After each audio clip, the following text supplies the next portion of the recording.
Ladies and gentlemen, the 3rd Marine Aircraft Wing Band.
Terrific.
Terrific job. The 3rd Marine Aircraft Wing Band. Ladies and gentlemen, let's give them another round of applause. That was awesome.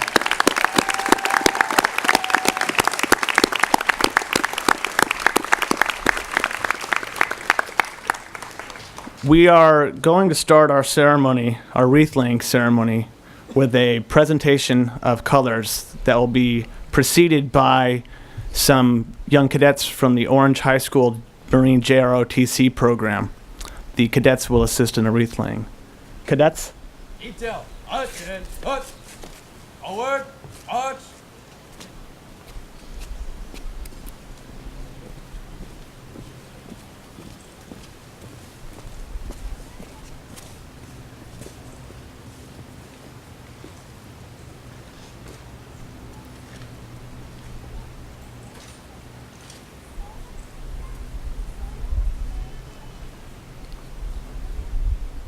Will those seated please stand for the presentation of colors? I am ready.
Please be seated.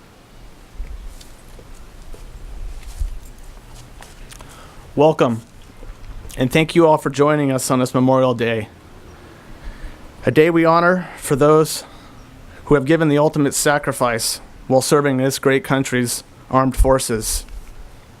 Every year, the Richard Nixon Foundation and the Richard Nixon Presidential Library are beyond pleased to bring such programming to the public. Please allow me to introduce some of our VIPs. The President and CEO of the Richard Nixon Foundation, Bill Barabalt.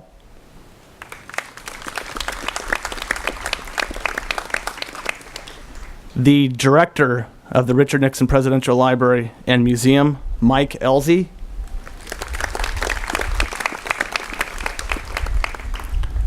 Our speaker at 1 p.m., who will be giving the keynote address in the East Room, which is the white building behind you all, Brigadier General Daniel Yu.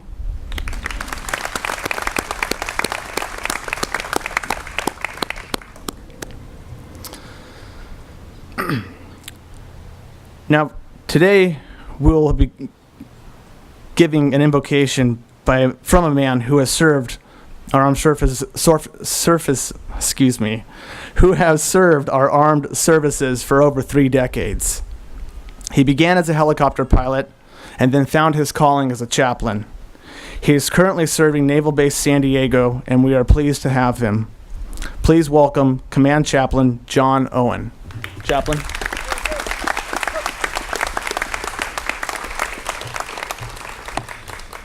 Good morning, everybody. I invite you to join me in prayer. Eternal and gracious God, as we gather this morning to remember the courage and sacrifices of those who have served our country with honor, courage, and selflessness, bring to our minds all who at this moment serve at home and around the world, on foreign shores, in communities across our nation, and upon, under, and above the world's oceans. We pray that you would strengthen each of them with courage, clothe them with compassion, and surround them with the blanket of your protection, that they may faithfully serve our nation, each other, and you.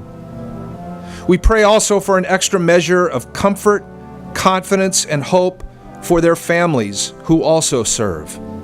Protect them, guide them, and strengthen them with the assurance of your presence until the time that all of our families are reunited. And especially on this day, O God, we remember and give thanks for those families who will forever have an empty place around the table, whose loved ones stepped up to answer the call of their country and in their service gave the last full measure of devotion. For those long gone, upon whose shoulders we stand and whose memories we honor through our faithful and selfless service, we give our thanks. And we yearn for the day when our sons and daughters, husbands and wives, brothers and sisters will no longer be required to sacrifice their minds, bodies, hearts, and spirits in armed conflict. We give thanks for the service of our 37th President, as Commander-in-Chief, but just as significantly as a Navy sailor and a shipmate. As we remember the faithful service of President and Mrs. Nixon, we ask that you would compel and inspire each of us to, in the words that our 16th President commended to us 150 years ago, to strive on to finish the work we are in, to bind up the nation's wounds, to care for him who shall have borne the battle, and for his widow and his orphan, to do all which may achieve and cherish a just and lasting peace among ourselves and with all nations. May each of us, O God, use these moments as an opportunity to recommit ourselves to our service, in whatever form that service has taken, and in doing so, honor the memories of those brave men and women who have gone before us in service to our country. We ask for your presence with us and with all who gather this day to remember. Amen.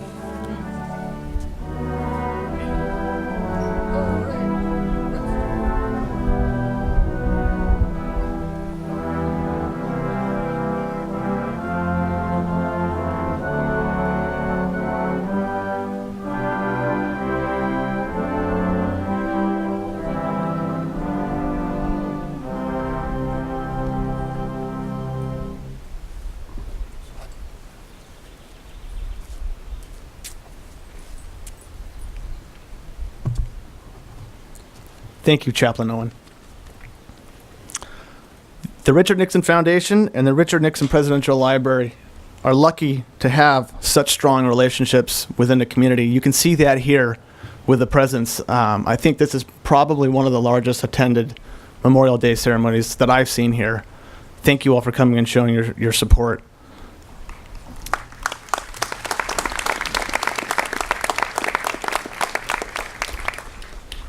One relationship within the community that's incredibly important to us is the one with the city of Yorba Linda.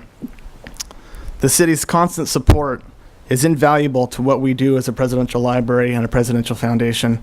It's invaluable to programs like this.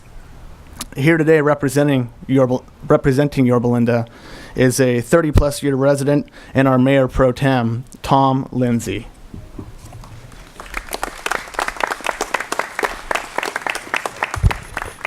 Good morning, everyone. I must start by saying that isn't it tragic that these fine musicians never join the Marines and they never have a chance to have fun with their music? How about another round of applause for that fantastic band? I am personally glad to see that you have fun, and I can't get that beat out of my body yet. Well, welcome to Yorba Linda, a particularly patriotic little town, aren't we? We love our military here.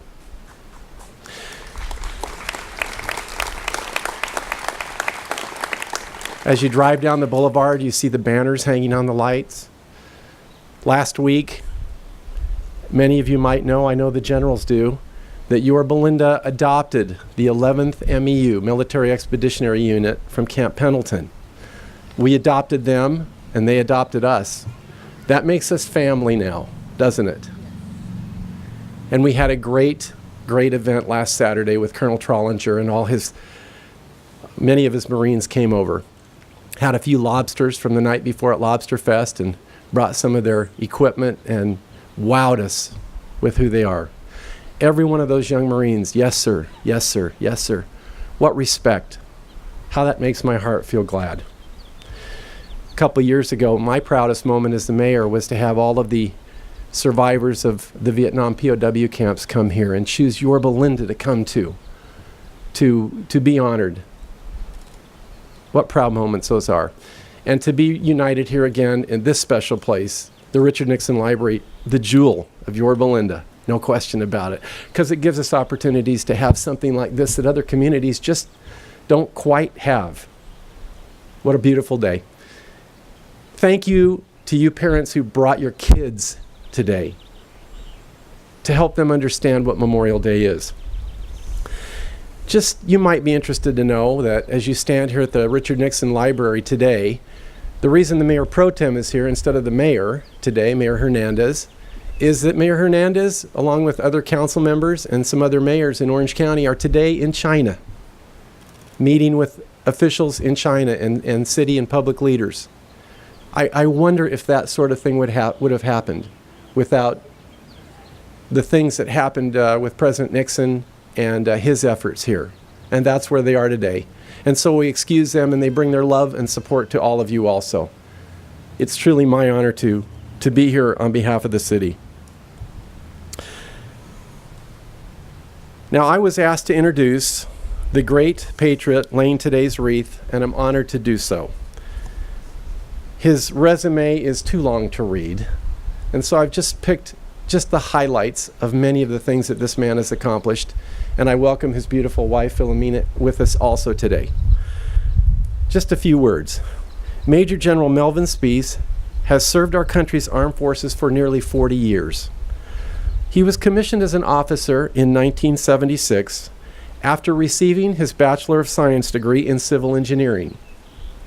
He has served as a rifle platoon commander, 2nd Force Reconnaissance Company commander, a policy officer with U.S. Special Operations Command, specializing in weapons of mass destruction, a fellow and seminar leader at the U.S. Army School of Advanced Military Studies, commander of the School of Infantry East, a director at the Expeditionary Warfare School, and head of training and education command in Quantico, Virginia.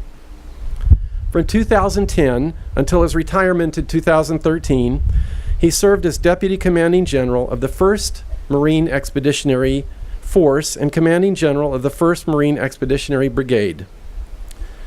He has been awarded 3 Legions of Merit, the Joint Meritorious Service Medal, 3 Navy and Marine Corps Commendation Medals, and the Joint Service Achievement Medal.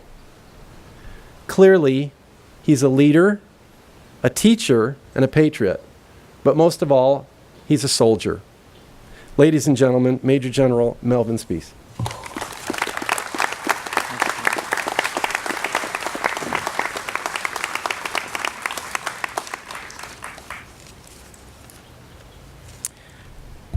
Thank you all for attending the ceremony today as we set this day aside to recognize and memorialize those who have paid the greatest price for our nation and for our freedom. We have been a nation at war for over a dozen years now. Combat losses have been in the forefront of our minds. But we should not lose sight that the sacrifice of our service members goes far beyond conflict. Within the past 2 weeks, America has lost a number of its Marines performing other duties. We had an aircraft mishap in Hawaii during a training mission that took 2 Marines' lives, and another aircraft mishap in Nepal on a disaster relief mission that cost us 6 Marines. It is appropriate to honor those lives and all others by pausing and reflecting on the reality that freedom is certainly not free and reminding us of its very high cost. As we in Lorba Linda today conduct this particular ceremony, we know that similar events are taking place all over our great nation. And we also know that countless Americans will enjoy their freedoms today with family and friends, as it should be. But before we break up today, so that we can partake in this wonderful celebration and holiday, it is appropriate to make sure we give thanks for those who have made it possible. I would like to echo the mayor's appreciation for everybody who has attended, in particular those of you who have brought children, so that they can understand the importance of this day and also have a sense of what it costs to be an American. Thank you for taking your time on this holiday to visit the Nixon Library and birthplace to honor America's fallen service members.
Thank you for the moving words, General Spees.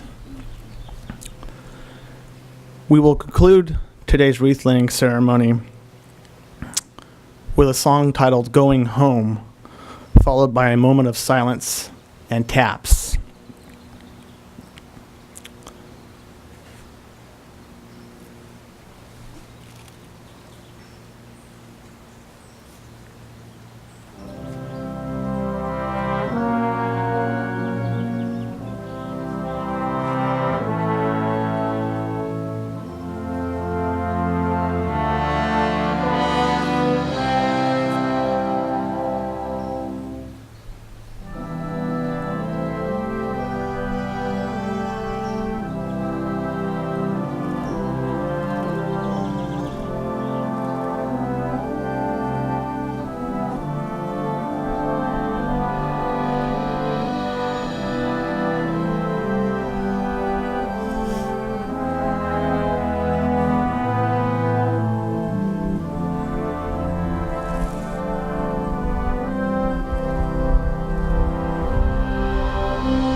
Please join me in a moment of silence honoring the fallen.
I now retire the colors.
Ladies and gentlemen, let's please thank our color guard. They are the 1st Radio Battalion from the 1st Marine Expeditionary Force Headquarters Group.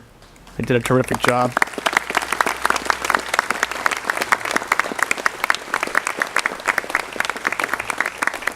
I'd also like to thank our young cadets from the Orange High School Marine JROTC program.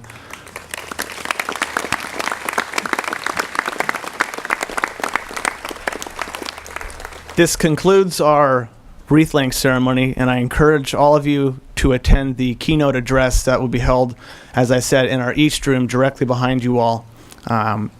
Giving that keynote address will be General Daniel Yu. So we'll see you at 1 o'clock. Thank you for coming.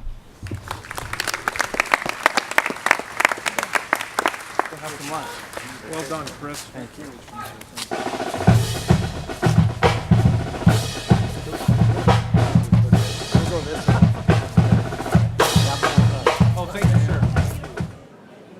Good afternoon, everybody.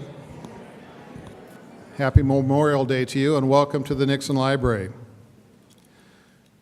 Ladies and gentlemen, we're privileged to begin this afternoon's program with the presentation of the colors by the 1st Radio Battalion from the 1st Marine Expeditionary Force Headquarters Group and the singing of the national anthem performed by Lieutenant Sky Martin. Present colors.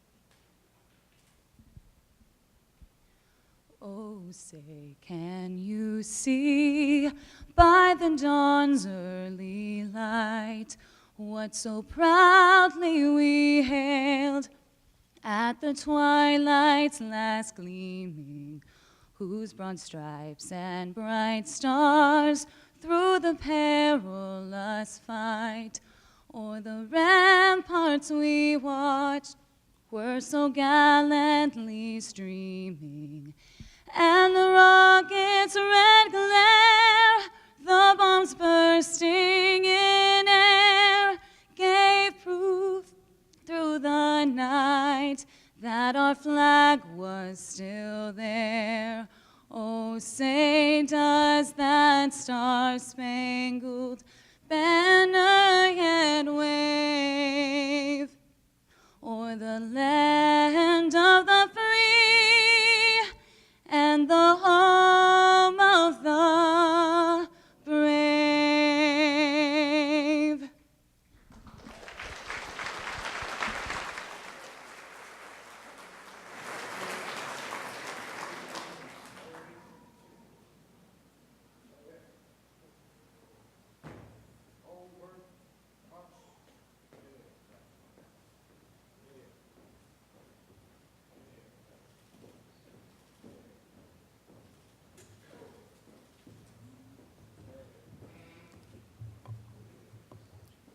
Please be seated. Thank you to the 1st Radio Battalion and Lieutenant Mart for those outstanding performances. Let's please show our appreciation once more.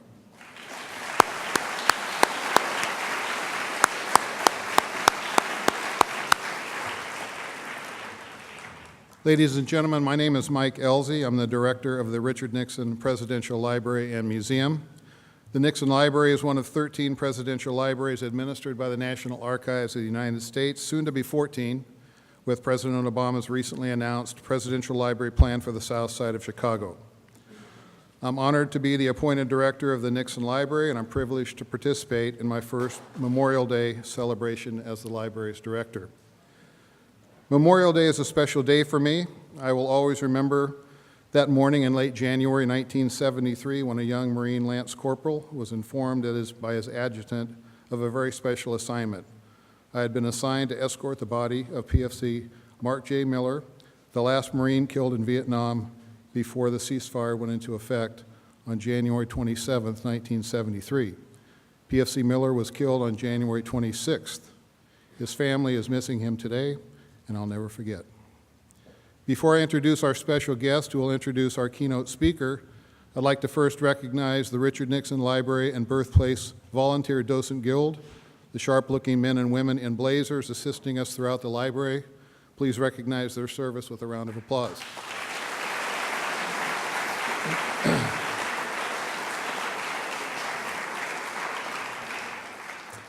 I would also like to thank the Richard Nixon Foundation for its many contributions and support of the Presidential Library and for its production of today's commemorative activities, and would like to recognize Mr. Bill Barabalt, President and CEO of the Nixon Foundation, for his leadership.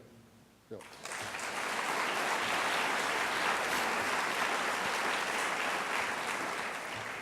Ladies and gentlemen, today I have the distinct pleasure of introducing our first speaker, a man who has dedicated his life to public service, a man who represents with the utmost integrity the congressional district in which our county and this presidential library reside, and a man who above all else represents the United States of America. He currently represents the people of California's 39th congressional district, which includes parts of Orange, Los Angeles, and San Bernardino counties. He began his public service in 1982 when he was elected to the California State Senate. In 1992, he ran for and was elected to represent California's 39th congressional district. He has been reelected to represent his district every congressional election since. And today he is a distinguished member of the 114th Congress. During his tenure as a United States Congressman, he has served as chairman of the House Subcommittee on Terrorism, Non-Proliferation, and Trade, and is a member of the Subcommittee on Asia and the Pacific. For the 114th Congress, he was selected chairman of the House Foreign Affairs Committee, a committee on which he has served since his election to Congress in 1993. A foreign policy authority, he has been and continues to be at the forefront of some of the most important international issues and global concerns facing our country today. Ladies and gentlemen, please join me in welcoming Representative Ed Royce.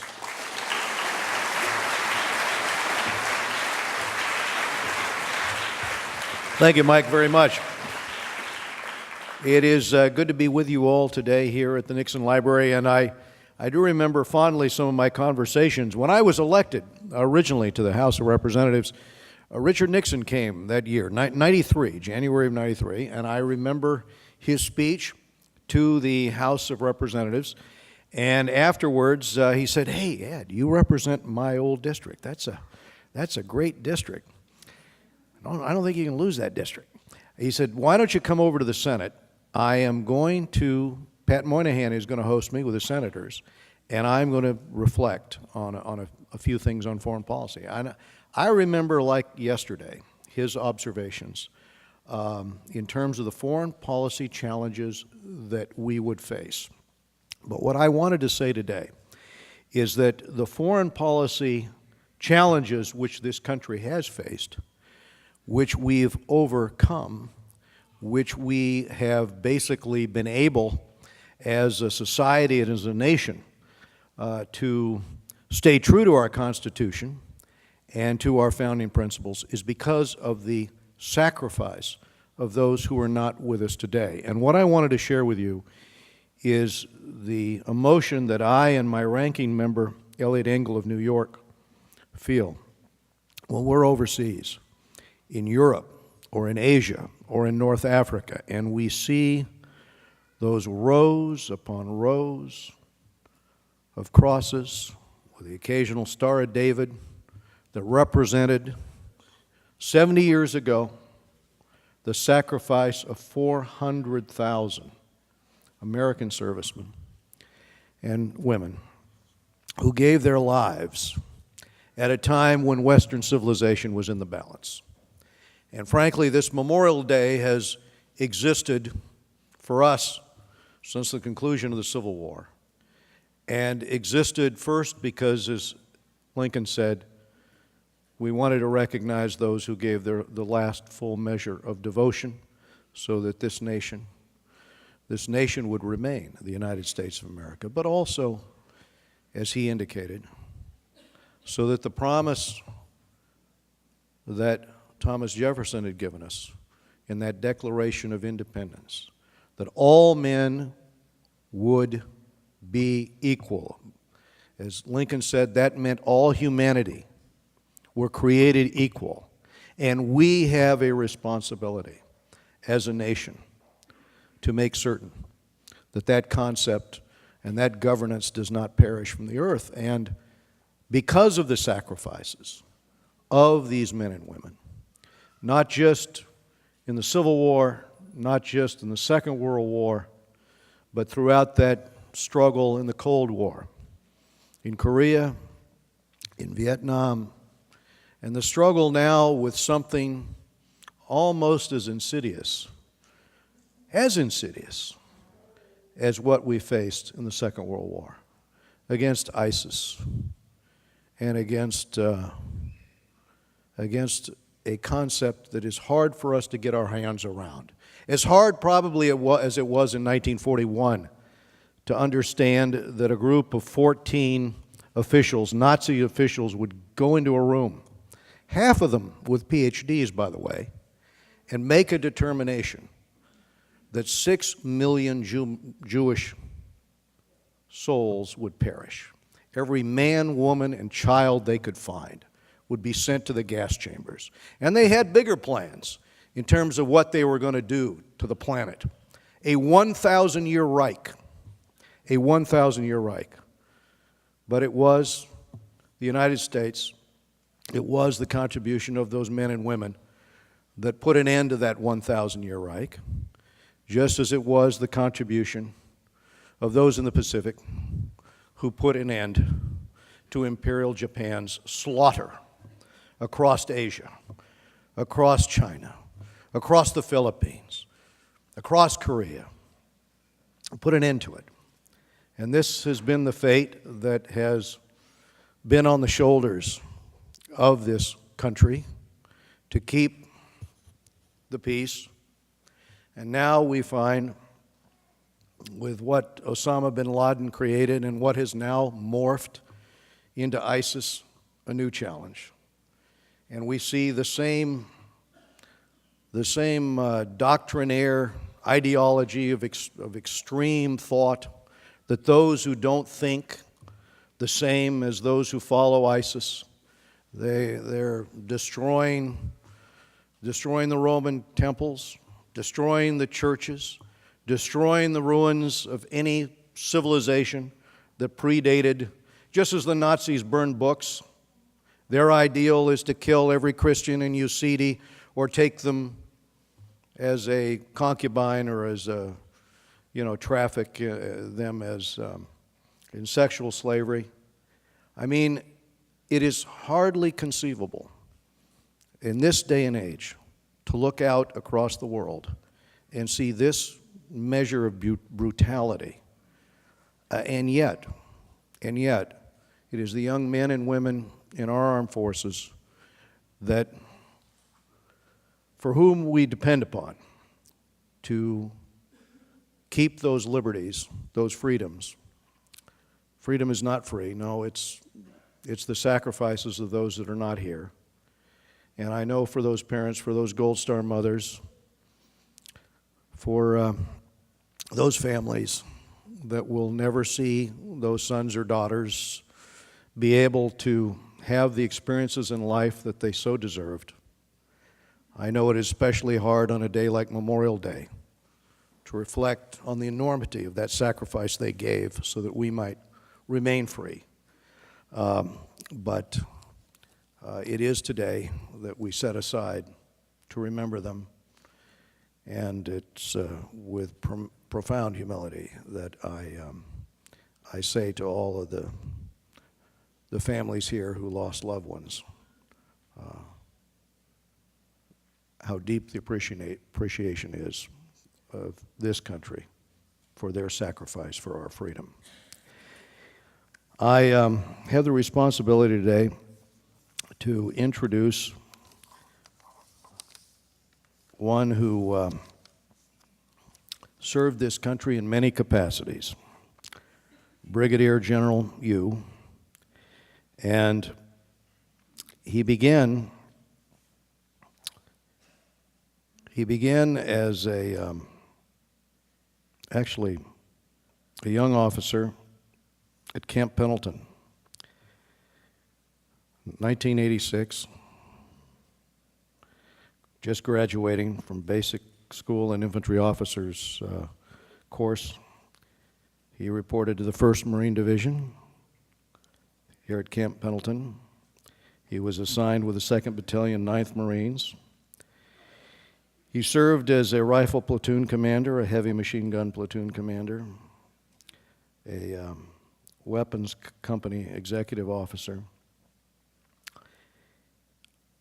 He is a military free-fall parachutist and a graduate of the U.S. Army Ranger School. He today serves as Commanding General, 1st Marine Expeditionary Force Forward. He served as the Commanding General, 1st Marine Expeditionary Brigade in Afghanistan. As you can tell by looking at him, he is a very decorated general. His decorations include the Legion of Merit, the Bronze Medal with Gold Star, the Joint Achievement Medal, the Navy Achievement Medal, and the Combat Action Ribbon.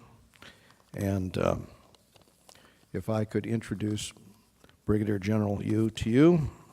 General Yu, please come forward.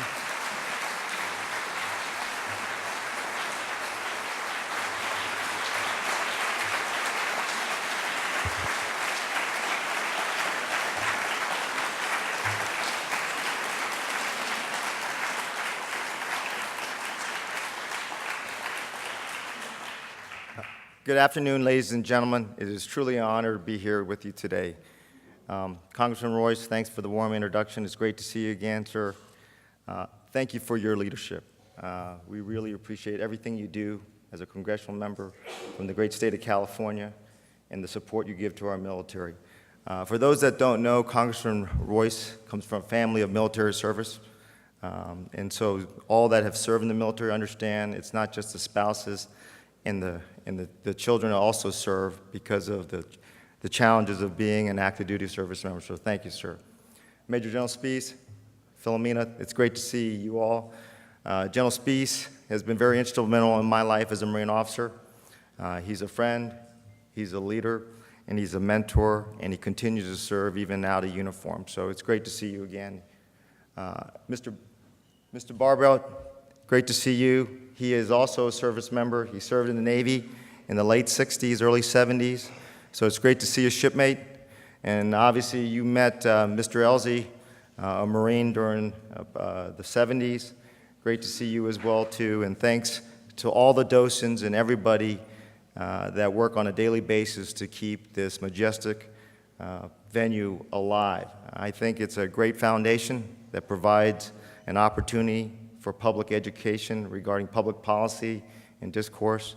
And it's coming up on the 25th year of the actual opening of the Nixon Library this July, and I'm excited for the foundation and also the archives as well, too. How about another round of applause for Sky Martin?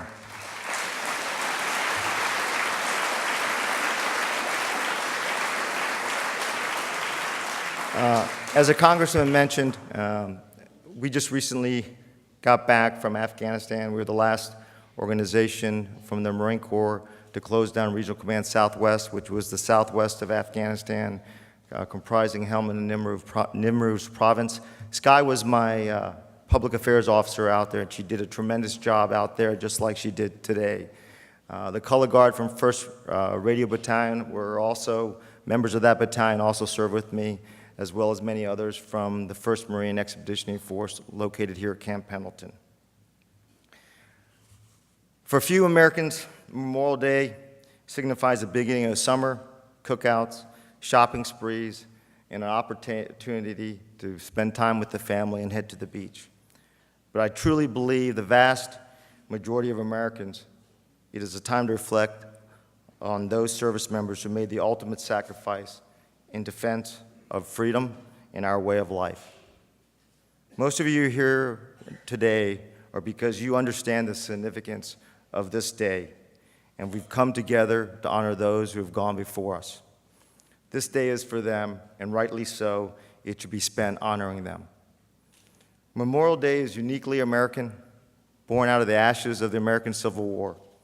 In May of 1868, Major General John A. Logan, Commander-in-Chief of the Grand Army of the Republic, issued an order establishing Decoration Day, a day to honor the soldiers of both the Union and Confederate Army who died in the American Civil War. Following World War I, the holiday became known as Memorial Day and was expanded to include the deceased veterans of all wars fought by American forces. Finally, in 1971, Memorial Day was declared a national holiday. General Logan's words hold true for the purpose here today. He stated, "Let pleasant paths invite the coming and going of reverent visitors and fond mourners. Let no neglect, no ravages of time, testify to the present or the coming generations that we have forgotten as a people the cost of a free and undivided republic." In our armed forces, we take pride in our history and safeguard our customs and traditions. We teach the importance of carrying values forward to the next generation, of bringing the legacy and heritage of previous generations with us, that we might build on their foundation and that we might not forget their sacrifice. As a nation, we strive to do the same. Many of our earliest and sweetest memories stem from the annual celebrations of peace and independence. Memories of fireworks, family and friends, patriotic parades that we grew to more fully understand. As a family and as a community, we teach our children the Pledge of Allegiance and what our flag represents. We take pride in the American legacy of service, a legacy that began on this soil in 1775, even before the Battle of Independence had begun. From the shores of Tripoli in 1805 to the sands of Iwo Jima in 1945, from the house-to-house fighting in Fallujah in 2004 to the poppy fields in Sangin in 2010, we commend to memory our past performances and honor the men and women who fought to make ideals a reality. Today is a day of remembrance. As a nation, we honor our fallen, every service member from private to general who is no longer with us. Today is set aside to remember those who gave their lives in defense of our great nation.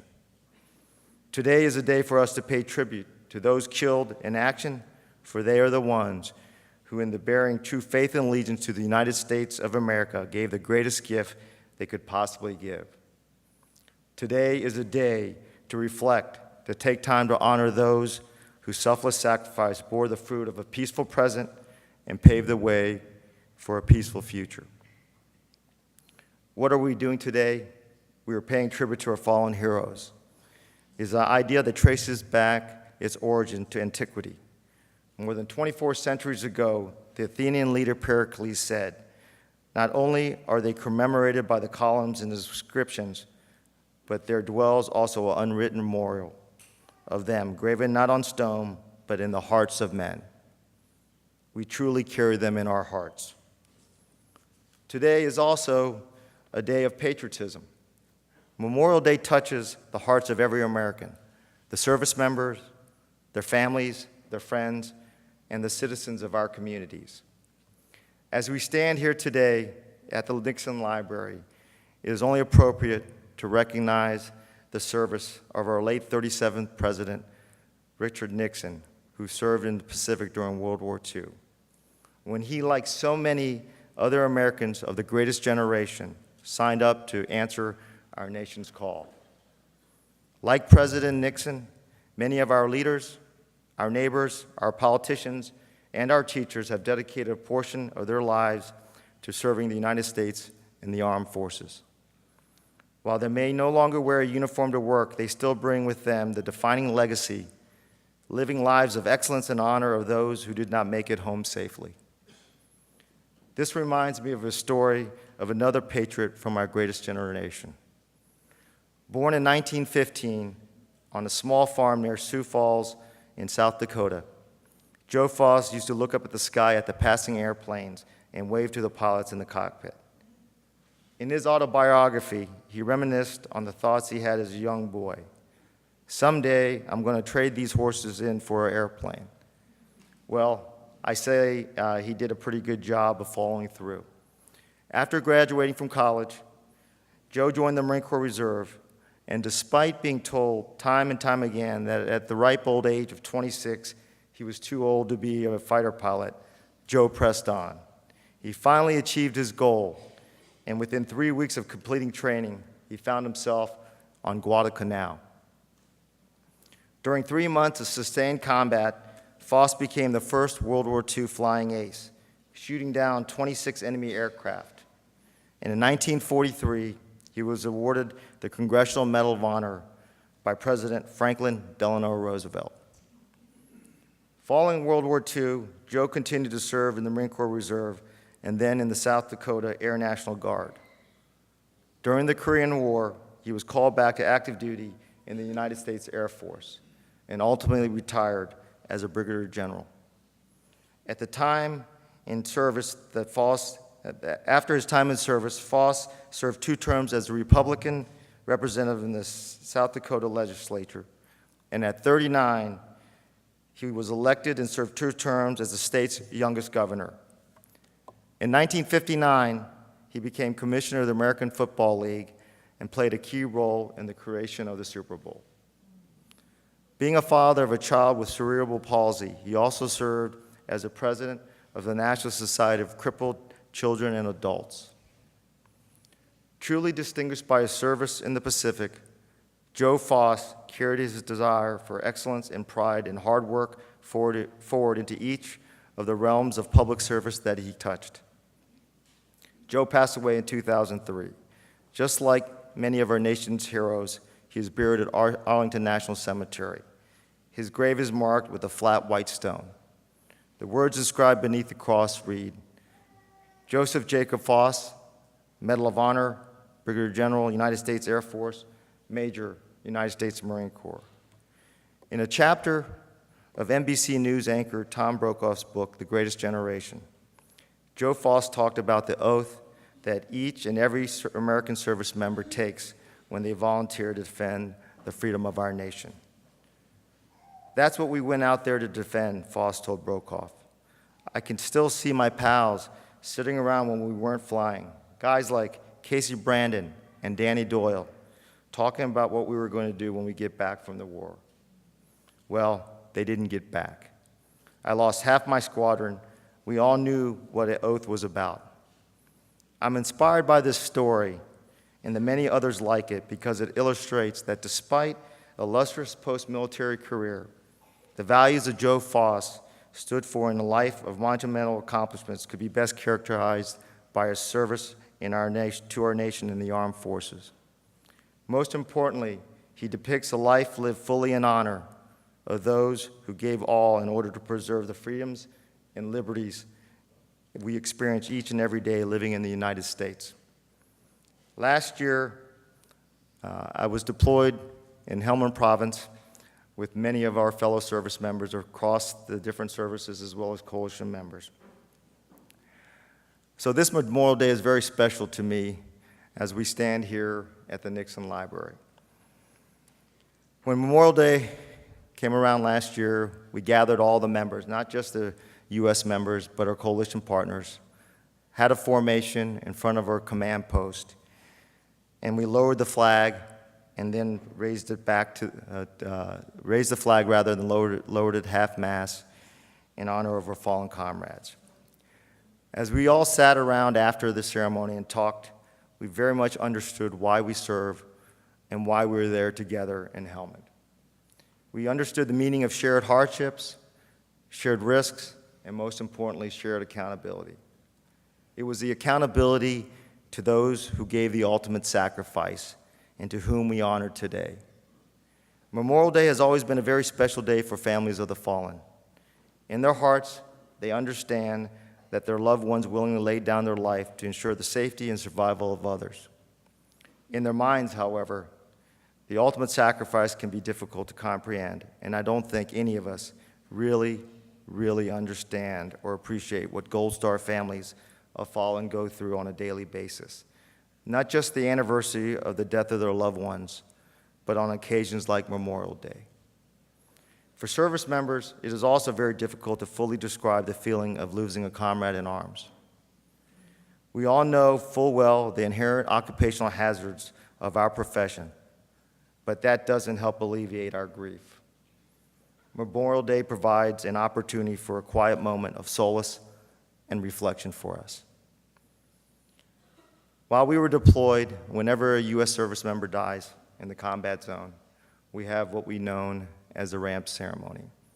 I think many of you have seen the arrival of those aircraft in Dover, Pennsylvania, with the flag draped caskets. The rule that we had there is within 24 hours of a passing of our brothers in arms, they were flown out of country and back home to the soil they lived to defend. Each time we sent a fallen Marine home, it was a solemn ceremony.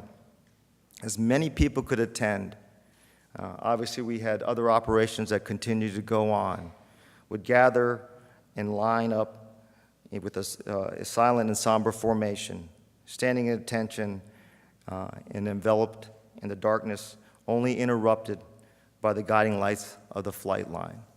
These formations range from 100 to several hundred, depending on the situation on the ground at the time. In stillness like that, every sound is accentuated. You could hear in the background the whirl of the aircraft as it readied its engines to take home our fallen comrades. You could hear the synchronized steps of those carrying the flag-draped caskets, and you can hear the rustle of more than 100 people simultaneously rendering the most reverent salute to their friend, to their fellow Marine, to their brothers and sisters as they departed the combat zone. Today is about them. I was reminded daily by a sign that hung up in our headquarters. It stated, "All gave some, and some gave all." Every day, as I left my office and walked down to the daily intelligence and operations briefing I would get, I went down a passageway, and there on the bulkhead of the passageway were faces of all the Marines, soldiers, sailors, airmen, and coalition members who gave the ultimate sacrifice in Helmand and Nimrud province. I looked at their faces, and I realized it was a sobering reminder again, the cost of our chosen profession. Each of them made the ultimate sacrifice, answering the call to defend liberty and freedom in every clime and place. But I will tell you, and make no mistake about it, none of those service members were victims. They were all volunteers. Since 1973, when President Nixon abolished the draft and made an all-volunteer force, every one of those young men and women volunteered to go forward. They died defending what they believed in and fulfilling the oath to this great republic. All of the men and women that I was so fortunate to bring home safely last November would gladly volunteer again and go forward if called again to fulfill their oath. It is also very heartening and comforting to me because that I know that although those service members are no longer with us here in this life, they will always be with us in our hearts and our memories. And when I look up to the sky, I know they have seized the high ground and continue to provide overwatch for all of us here today. So today is a day of commemoration. We hold this as a sacred remembrance of the sacrifice of the brave men and women who have given us the greatest gift they could possibly give to preserve our way of life, and that for that we are all forever grateful. In closing, I would like to leave you with a quote from President Nixon's Memorial Day address to the nation in 1974.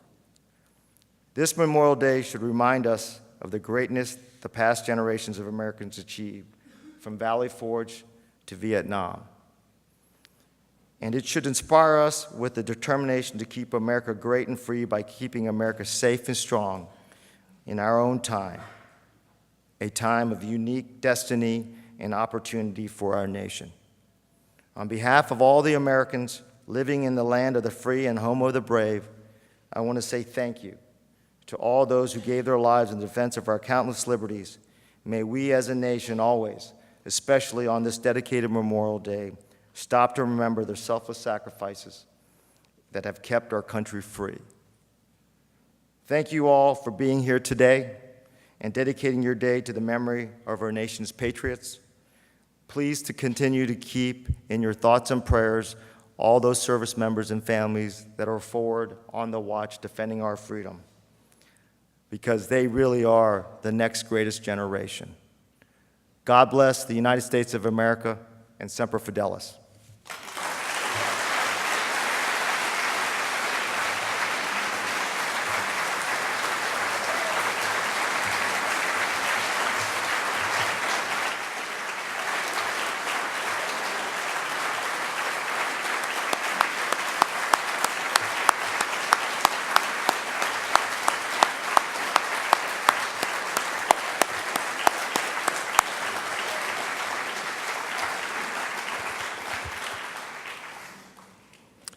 Thank you, General Yu. General Yu, you make me proud to be a Marine. And Congressman Royce, you make me proud to be an American. Who else in this room is proud to be an American?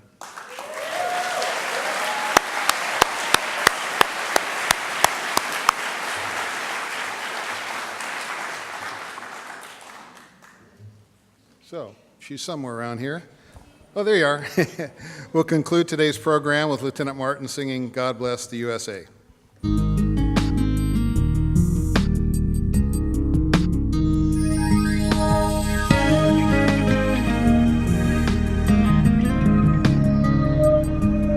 If tomorrow all the things were gone I'd worked for all my life, and I had to start again with just my family by my side, I thank my lucky stars to be living here today, 'cause the flag still stands for freedom, and they can't take that away.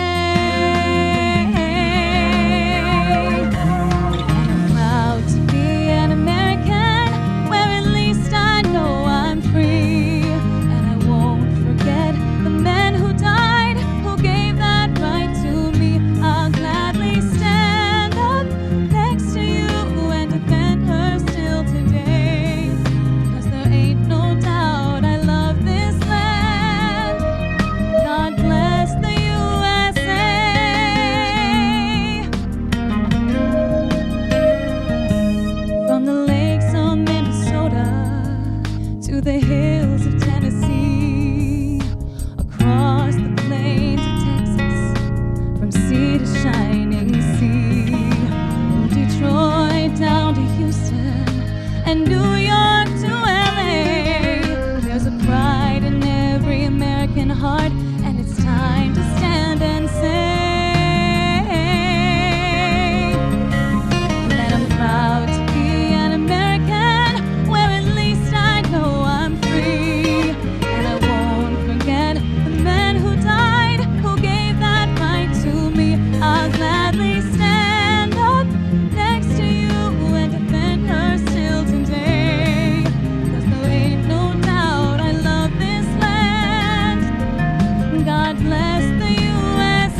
So it's been a privilege to be a part of today's celebration. And how about that for a conclusion to our program? Thank you very much for coming. The museum is free today. Thank you.